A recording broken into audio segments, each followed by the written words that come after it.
Gujarat common admission services GKS પર admission form ભરવા માટે રજિસ્ટ્રેશન કરવા માટેની પ્રક્રિયા.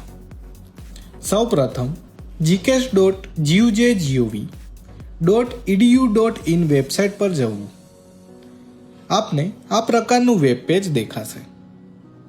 હવે આ પેજમાં અહીંયા એડમિશન ફોર ન્યૂ સ્ટુડન્ટ્સનું બટન આપેલ છે, તેના પર ક્લિક કરો. જ્યારે તમે એડમિશન ફોર ન્યૂ સ્ટુડન્ટ્સ પર ક્લિક કરશો ત્યારે તમારી સામે આ પ્રકારનું ક્વિક રજિસ્ટ્રેશનનું પેજ ખુલશે. અહીં તમારી વ્યક્તિગત માહિતી જેવી કે પ્રોગ્રામનો પ્રકાર, અપાર આઈડી, માર્કશીટ મુજબનું નામ, કેટેગરી, જાતિ અને તમારી જન્મ તારીખ ભરીને સંમતિ આપવા બોક્સને ટીક કરી તમારો ઈમેલ આઈડી અને મોબાઈલ નંબર દાખલ કરવાનો રહેશે. અહીંયા ખાસ નોંધ લેવી કે અરજદાર એક ઈમેલ આઈડી અને મોબાઈલ નંબર પરથી માત્ર એક જ વખત નોંધણી કરાવી શકશે.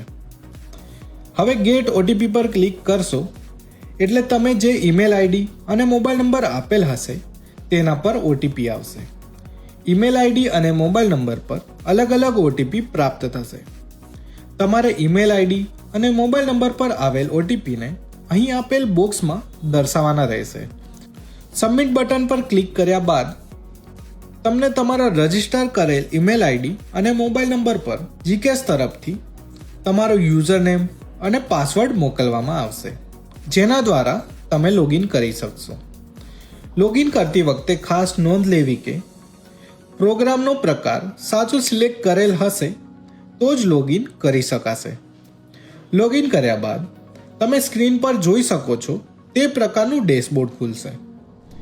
હવે જ્યારે એચએસસી એટલે કે ધોરણ 12નું પરિણામ જાહેર થશે ત્યારબાદ તમે ફોર્મ ભરવાની પ્રક્રિયા શરૂ કરી શકશો, જેની જાણકારી તમને gks.gujgov.edu.in વેબસાઇટ પરથી મેળવી શકશો.